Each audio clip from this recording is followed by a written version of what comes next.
wanted a theatrical career, but I changed my mind. Why? Too many heartaches. Welcome to MsMojo, and today we're counting down our picks for the top 10 rules old Hollywood stars had to follow.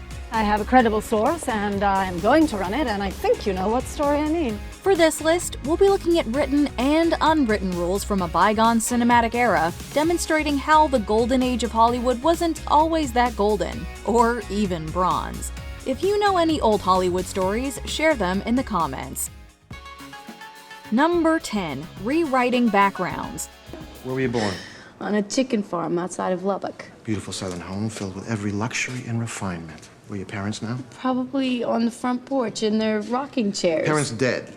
Family fortune swept away. You were educated at the Sacred Heart. Even when they weren't on set, many actors found themselves playing characters. Studios manufactured backgrounds for their stars, sometimes to add pizzazz, other times to cover taboo truths. While some refused to play the game, others put on a show. I've had one motto which I've always lived by. Dignity. Always dignity. This was instilled in me by Mom and Dad from the very beginning. They sent me to the finest schools, including dancing school. Cary Grant sought to conceal his working-class upbringing by allying himself with high society, perpetuating a sophisticated image on film and in public. Merle Oberon was the first actress of Asian descent to be nominated for an Oscar, although this wasn't widely known until after her death. Oberon hid her mixed heritage due to fear of prejudice, claiming to be native Australian. 1937's A Star is Born provided a peek behind the Hollywood curtain, as farm girl Esther Blodgett is molded into Vicki Lester. Social registerite father, fed up with hypocrisies of 400, sought wilderness for consolation.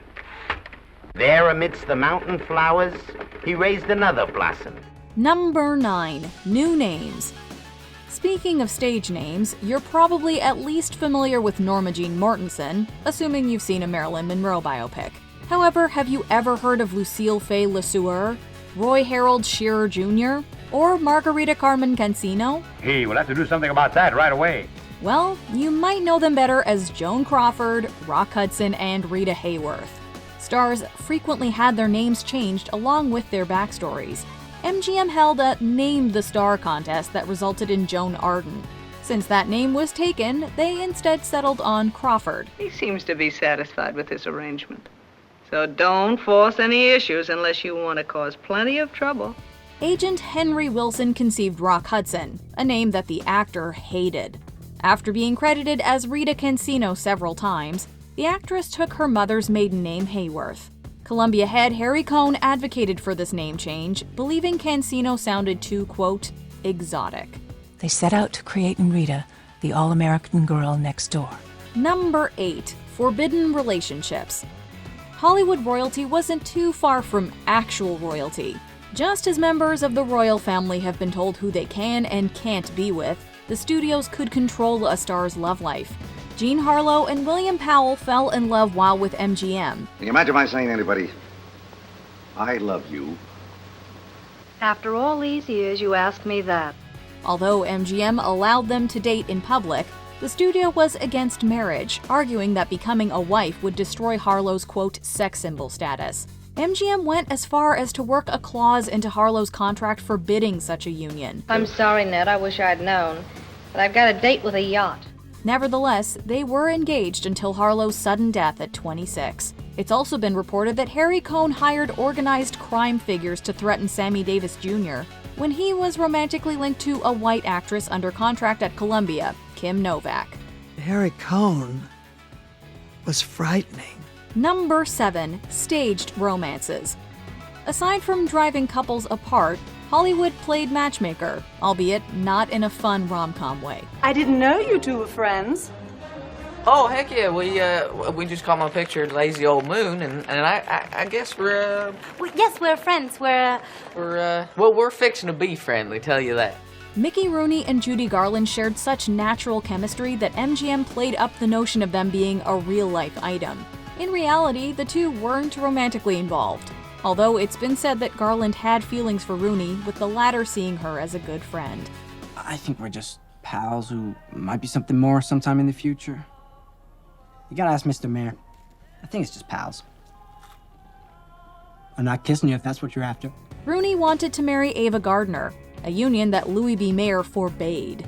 Gardner and Rooney were nonetheless married for barely a year. Hollywood also orchestrated lavender marriages, in which opposite-sex couples were united to hide the true sexuality of a star or stars. Perceived famous examples include Robert Taylor and Barbara Stanwyck, Rock Hudson and Phyllis Gates, and Janet Gaynor and Adrian.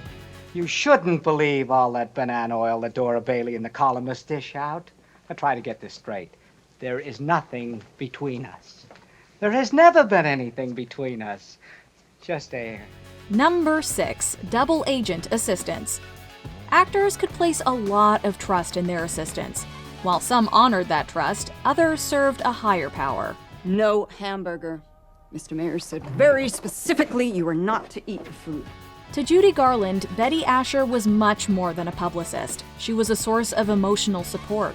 It's even been rumored that the two were more than friends, although that remains unproven.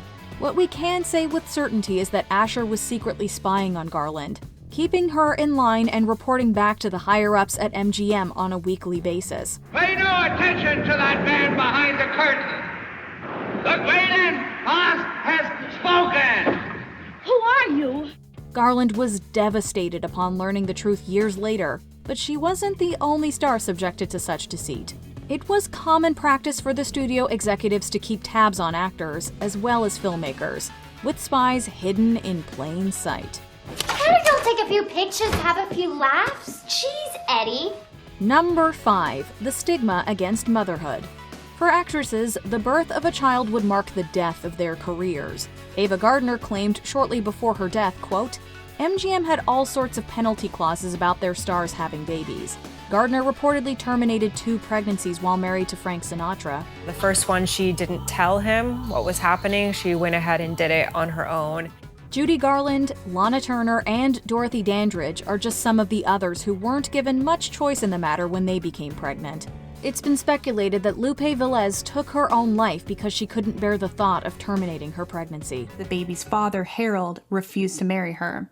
She felt absolutely betrayed and alone, in a mess that was going against her religious beliefs and could potentially ruin her entire career. Loretta Young worked around the studio rules when she became pregnant with Clark Gable's baby. Hiding her pregnancy, she gave birth to daughter Judith, who was placed in various orphanages until Young formally adopted her own daughter. But it was all a smokescreen, and it fooled nobody. I looked like my father. I had my father's very large ears. And when I was small, if I went in public with her, I always wore bonnets. Number 4. A child star's long day's journey into night. Today, kids in entertainment are barred from working more than 40 hours per week. Although certain child labor laws existed back in old Hollywood, they weren't taken as seriously as they are now. I'd let my arm be broken if it would make anyone love me. Or let a horse kick me. Or be tossed by a bull. Don't say such things. During their child star days, Elizabeth Taylor and Shirley Temple recalled being stuck on set for hours. Judy Garland is an especially tragic case, at one point working 6 days a week. Garland was given pep pills to get her through the 18-hour days and reduce her weight. No, I gotta sleep tonight. Halpert will give you something for that later, down the hatch. The long hours didn't always pay off either. While Jackie Coogan was handsomely paid during his youth, his mother and stepfather squandered much of his fortune. This amounted to the California Child Actors Bill, requiring 15% of earnings to be put into a trust. Also, under current law, all of the minor's earnings belong to the minor. No longer is it community property, which is shared with the parent. Number 3. At the mercy of the Hays Code. With scandals surrounding stars like Fatty Arbuckle and William Desmond Taylor, Hollywood's sense of morality was put under a magnifying glass. As the demand for censorship increased, the big studios were required to follow the newly implemented Motion Picture Production Code, or the Hays Code. We always have to remember that movies had no First Amendment rights during this time, and that meant that any individual state or municipality, or by extension the federal government, could censor motion pictures. Deriving its nickname from MPPDA President William H. Hays, the code instituted restrictions on profanity, sex, and nudity in film. Even animated stars like Betty Boop were deemed too risque for the code. You can say my voice is awful, or my songs are too risque. Oh, but don't take my food and you go away. Sadly, any potential to openly depict gay characters went out the window with the code. The code also prevented the portrayal of, quote, sex relationships between the white and black races. Around this time, morality clauses became more commonplace in studio contracts as well. You're messing with Nelly's career, and we're trying so hard to put it back on track. There's a new sensibility now. Number 2, sign here, please. Just sign here, here, here, here.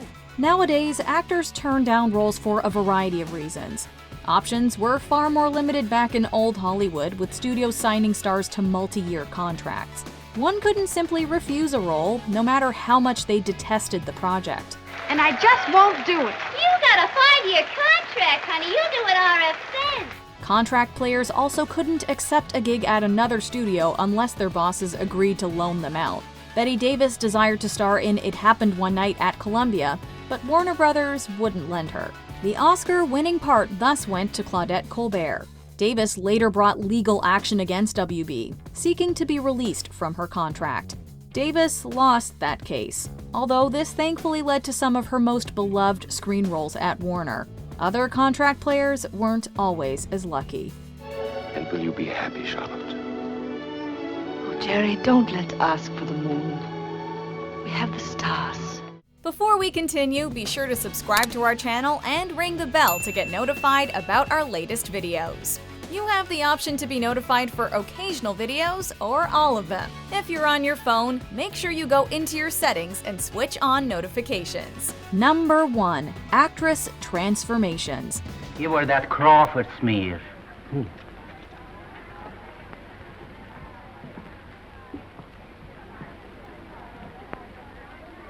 This'll give her that Dietrich.